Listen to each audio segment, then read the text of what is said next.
ఈ వెహికల్ అమ్మకానికి ఉంది. ఈ వెహికల్ వచ్చేసి హుందాయి i10 బ్లూ డ్రైవ్ స్పోర్ట్స్. ఇది మ్యానుఫ్యాక్చర్ వచ్చేసి 7వ నెల 2014, రిజిస్ట్రేషను జనవరి 2015. ఇది వ్యాలిడ్ వచ్చి 2030 వరకు ఉంది.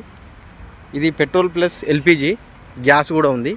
గ్యాస్ ఇది రౌండ్ గ్యాస్ కంపెనీతో వచ్చింది, అప్రూవల్. ఇది రీడింగ్ వచ్చేసి 77,000 కిలోమీటర్స్ తిరిగింది. మనకు మ్యూజిక్ ప్లేయర్ ఉంది, ఏసీ ఉంది, సీట్ కవర్స్ సూపర్గా ఉన్నాయి. మనకు పవర్ విండోస్ కూడా ఉన్నాయి.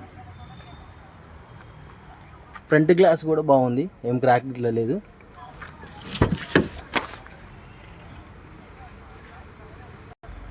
టైర్లు వచ్చేసి సీల్ టైర్లు ఉన్నాయి. ప్రైజు 2,90,000 చెప్తున్నారు, నెగోషియబుల్ మాట్లాడవచ్చు. Power steering, power Windows, central locking, music player ఉంది. డిస్క్రిప్షన్లో నెంబర్ ఇస్తాను, ఏమైనా డౌట్స్ ఉంటే కామెంట్ చేయండి.